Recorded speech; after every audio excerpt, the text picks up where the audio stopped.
오늘은 삼국지 27번째 시간입니다. 지난 시간까지 이야기 다들 기억하시나요?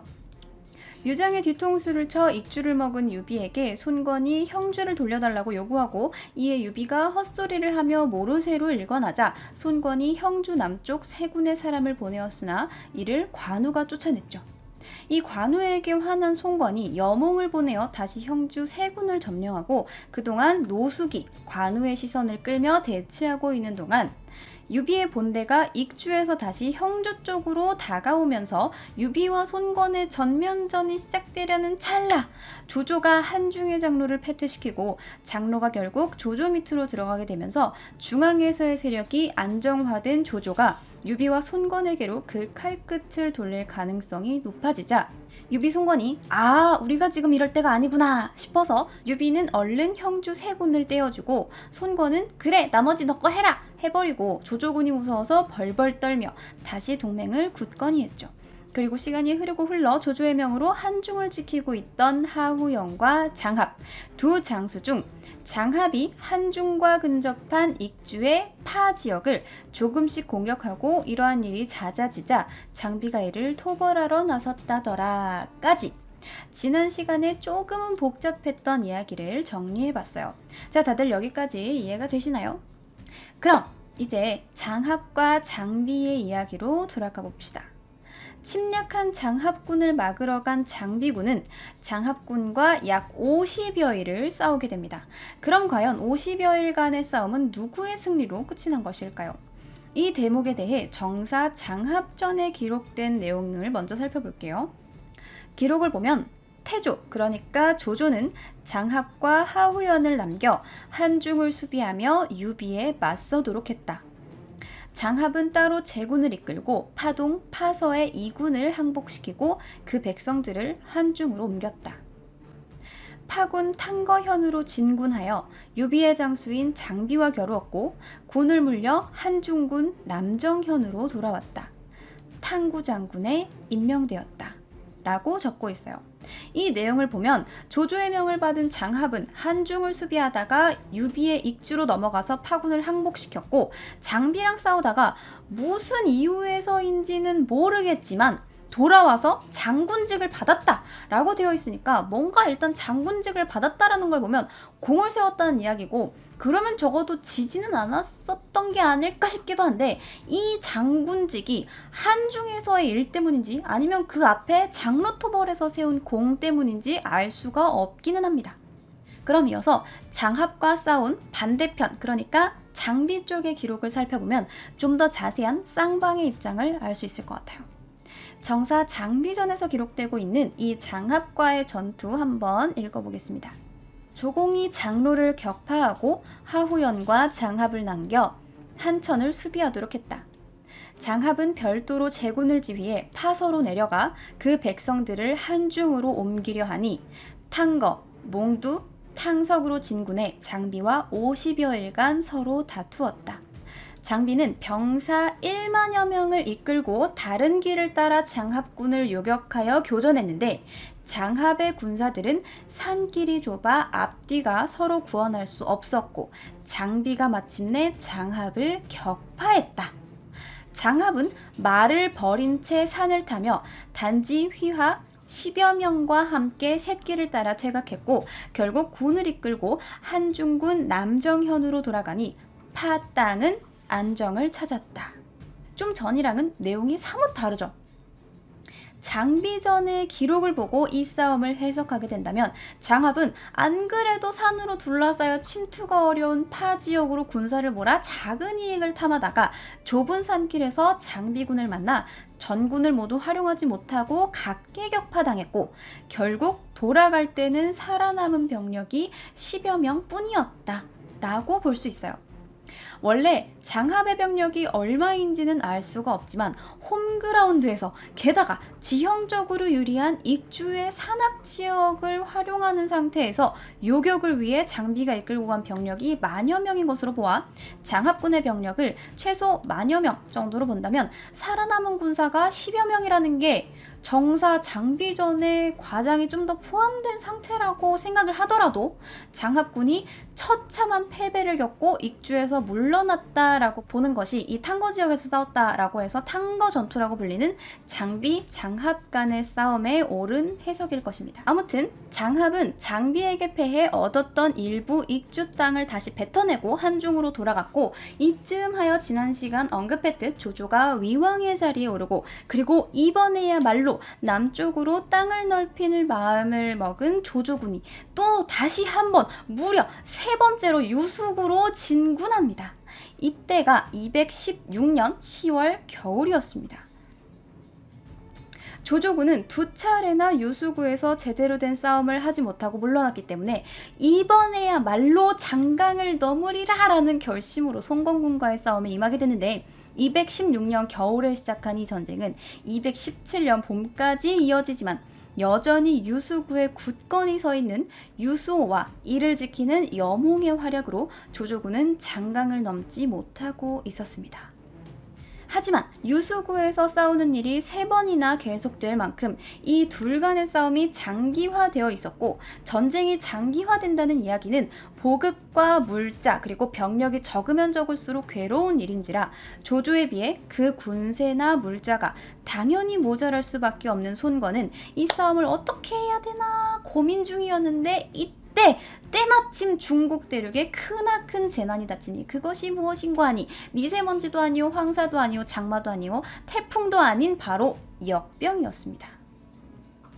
황제였던 헌제의 입장에서 쓰여진 정사 효헌제기의 기록에 이 해에 큰 역병이 돌았다라고 적혀있는 것으로 보아 이 역병이 단순히 조조군이 있는 중원이나 손건군이 있는 동호지역 등 한 곳에서만 일어난 국지적인 재난이 아닌 전국적인 역병이었기 때문에 전쟁을 벌이던 손건군과 조조군 둘 모두가 역병으로 인해 군사를 더 이상 움직이기 힘들어졌고, 이를 틈타 손권은 조조에게 화해의 제스처를 취하니 실질적으로 손권이 조조에게 항복을 한 사건으로, 이 싸움을 기점으로 손권군은 싸워봐야 되도 않는 조조군과 싸우느니 잡기 쉬운 유비 쪽을 먼저 노려보자 라는 생각을 굳히게 됩니다.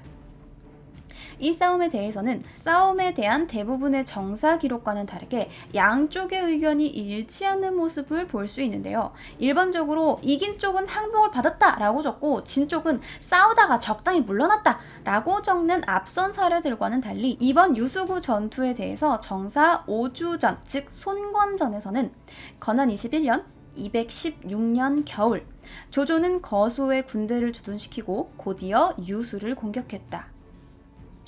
건한 22년 217년 봄 손권은 도위 서상을 파견하여 조조를 만나 항복을 청하도록 했다. 조조는 사자를 보내 화의에 동의한다고 대답하고 새로 결혼하게 될 것을 약속했다 라고 기록하고 있고, 정사 무제기 즉 조조전에서는 216년 겨울 10월 군사들을 조련하고 마침내 손권을 정벌하여 11월 초지역에 이르렀다. 건한 22년 217년 봄 정월 왕이 거소에 주둔했다. 2월 진군하여 장강 서쪽의 학계에 주둔했다. 손권은 요수구에 있으면서 성을 쌓아 방어했는데 마침내 이를 핍박해 공격하니 손권이 퇴주했다. 3월 왕이 군을 이끌고 돌아오며 하후돈, 조인, 장료 등을 남겨 거소에 주둔하게 했다 라고 기록하고 있어요. 이 싸움이 확실히 손권군의 패배였고, 이를 손권군 쪽에서 사자를 보내어 항복을 청한 건이기 때문에 양측의 기록이 어느 정도 일치하는 것으로 볼 수 있습니다. 사실 이 기록에서는 이 외에도 재미있는 점이 하나 더 있는데요. 혹시 눈치채신 분 계신가요?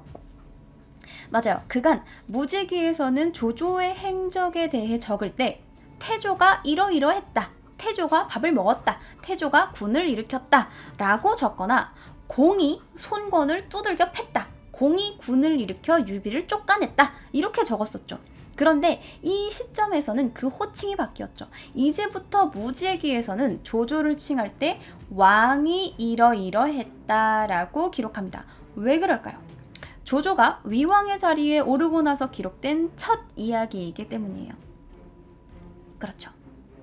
무제기의 기록에서 조조는 태조는 에서 공의로 바뀐 것은 조조가 헌제를 모시기 시작한 시점부터 공의 직위를 얻었기 때문에 호칭이 바뀐 것이라면, 이번에는 왕의 직위를 얻었기 때문에 이후 조조에 대해 기록하는 바가 왕이라고 바뀐 것이죠. 조조는 이후 죽을 때까지 황제의 자리에 오르지 못하니 무제기에는 끝까지 왕이라고만 기록이 되지만, 조조가 죽고 나서 위왕의 자리를 물려받은 조조의 아들 조비는 초반 왕이로 기록이 되다가 황제의 자리에 오르면서 황제를 칭하는 제자가 들어간 문제는 문제가로 기록되게 됩니다. 정사의 기록을 보다 보면 보이는 이러한 소소한 차이들이 각 기록들이 어느 시점을 기준으로 쓰여졌는지, 어느 입장에서 쓰여졌는지를 해석하는 데 도움이 되곤 합니다. 자, 아무튼 본론으로 돌아와서 위왕 조조가 손권에게 항복을 받고 돌아온 217년, 조조는 드디어 그 후계자를 정하게 됩니다. 조조에게는 4아들이 있었는데, 물론 첩의 아들이나 딸을 합치면 훨씬 많지만, 일단 정실 부인인 변씨, 사실 변씨도 처음에는 정실이 아니지만 정실 부인이었던 정씨 부인이 이 조조의 바람기 때문에 떠난 뒤 정실 부인이 된 변씨의 아들 4이 있었는데, 그들 중 후계자의 자리에 적합한 아들이 2 있었으니 그것이 바로 첫째 조비와 셋째 조식입니다. 둘째 조창은 글 공부를 싫어하고 무예에만 관심이 있어 후계자 자리에 맞지 않았고, 넷째 조웅은 요절했기 때문에 후계자를 정할 때 이미 없었다라고 합니다만 실제로 언제 죽었는지는 기록되어 있지 않아요.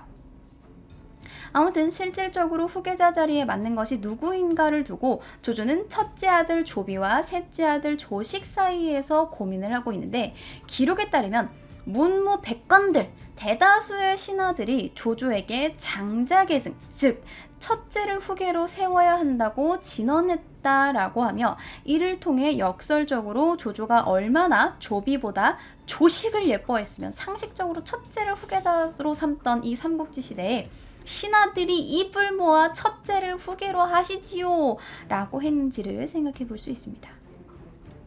그렇게 혼자만의 고민이 깊어질 와중 조조는 평소 여러 군사적인 문제나 행정적인 문제에서 도움을 받고 조언을 듣던 책사 가후에게 이 후계 문제에 대해 어떻게 해야 할지 의견을 묻는데, 가후는 조비와 조식 중 조비를 섬기는 조비파였기 때문에 어떻게 하면 이 조비에게 힘을 실어줄 수 있을까를 고민하게 되고, 결국 조조에게 재치 있게 하지만 길지 않은 한마디 조언을 해주니 조조는 크게 웃으면서 결국 태자를 조비로 결정하게 됩니다. 가후는 도대체 뭐라고 했을까요? 조조와 가후의 대화를 정사 가후전에 기록된 내용을 통해 한번 읽어보겠습니다. 이때 문제, 조조가 무죄고 조비가 문제입니다. 그러니까 조비가 오관장의 관직을 받게 되었고, 조식은 제주와 이름이 한창 융성하여 각자 추종하여 태자로 세우려는 무리가 있어 후계자의 자리를 빼앗으려는 의론이 있었다. 문제가 사람을 시켜 가후에게 자신을 굳건히 지키는 방법을 묻자 가후가 원컨대 장군께서는 덕과 도량을 널리 존숭하시고 몸소 선비의 본업을 지니시고 아침 저녁으로 부지런하시어 자식된 도리를 어기지 마십시오. 이와 같이 하시면 됩니다. 라 했다. 문제가 이 말을 따라 스스로 깊이 수양했다. 태조, 그러니까 조조가 한 번은 주의를 물리치고 가후에게 후계에 대해 물었는데 가후는 묵묵히 대답하지 않았다. 태조가 경과 같이 이야기를 나누려 했는데 대답이 없으니 어찌 된 일이오?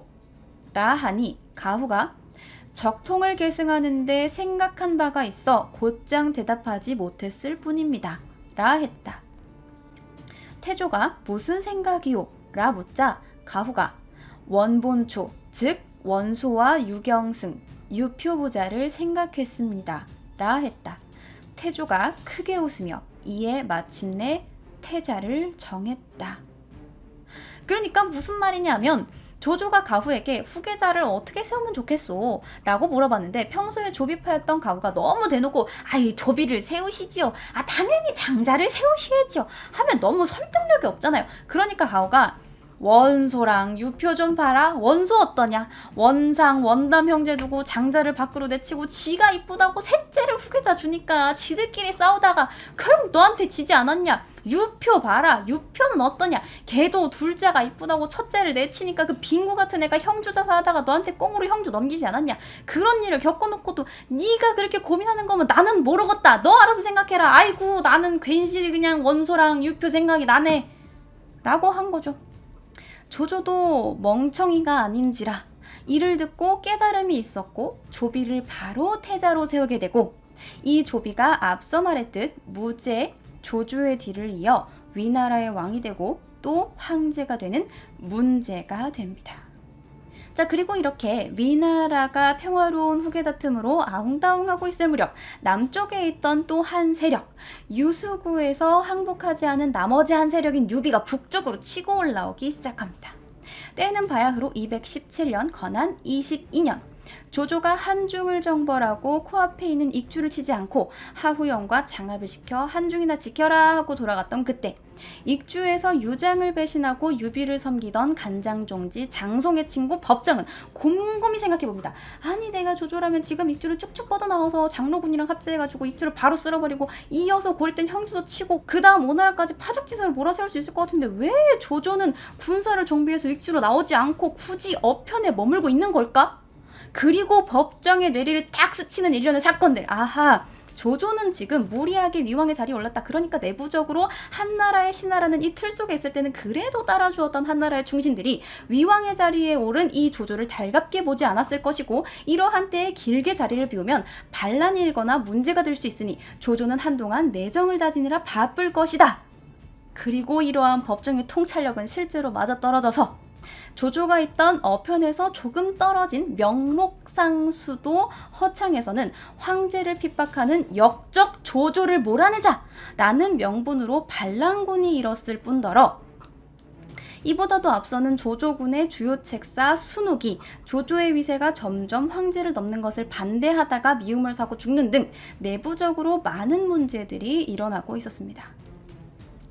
그리고 모든 정황을 파악한 법정은 생각의 정리가 끝나고 유비에게 찾아가 진언을 하는데, 그가 말하길 조조가 일거의 장로를 항복시켜 한중을 평정하고도 이 기세를 틈타 파, 촉 지역을 도모하지 않고 하후연, 장합을 남겨 방어케하고 자신은 황급히 북쪽으로 돌아갔으니 이는 그의 지모가 미치지 못하거나 역량이 부족해서가 아니라 필시 내부에 우환이 닥쳤기 때문일 것입니다. 지금 하후연과 장합의 제략을 헤아려 보면 우리의 장수들보다 낫지 못하니 군사를 일으켜 가서 공격하면 반드시 이길 수 있습니다. 이기는 때에 이르러 농업을 일으켜 곡식을 쌓고 빈틈을 엿보고 기회를 노려 공격한다면 일이 잘 풀렸을 때에는 구적을 무너뜨려 왕실을 받들 수 있고, 꼭 그렇지 않더라도 옹주, 양주를 잠식해 영토를 넓힐 수 있으며 설령 이리 그르쳐 가장 나쁜 경우가 되더라도 요해지를 굳게 지키며 오래도록 유지하는 계책으로 삼을 수 있습니다. 이는 하늘이 우리에게 준 기회이니 이때를 놓쳐서는 안 됩니다. 라고 하니 유비가 마음을 다잡고 조조에게 그 칼을 휘두르게 된 것이죠. 그렇게 북쪽을 칠 준비를 마치고 유비군이 북진하게 되니 그때가 바로 218년 건한 23년의 일입니다. 유비는 먼저 장수 오란과 뇌동을 양주 무도군 하변으로 보내 공격하게 하고, 다른 한편으로는 장수 진식을 보내 마명각도, 즉 한중에서 익주로 오는 길목 지역을 점령하게 합니다. 그리고 유비군에 대항해 조조군을 이끄는 지휘관이 있었으니 그가 바로 한중 지역을 지키던 하후연이었습니다. 앞선 기록에서 조조가 한중에 남기고 간 두 장수 장합과 하후연 중 더 높은 직책이었던 하후연이 한중에서 군사를 총괄하여 유비군에 맞서게 된 것입니다. 자, 진짜 한중 공방전이 시작됩니다. 유비가 보낸 이 두 갈래의 병력은 어떻게 됐을까요? 도대체 무슨 일이 벌어지길래 이 시기가 유비의 전성기가 되는 걸까요? 자, 그 이야기는 다음 시간에 이어서 진행해 보도록 하겠습니다.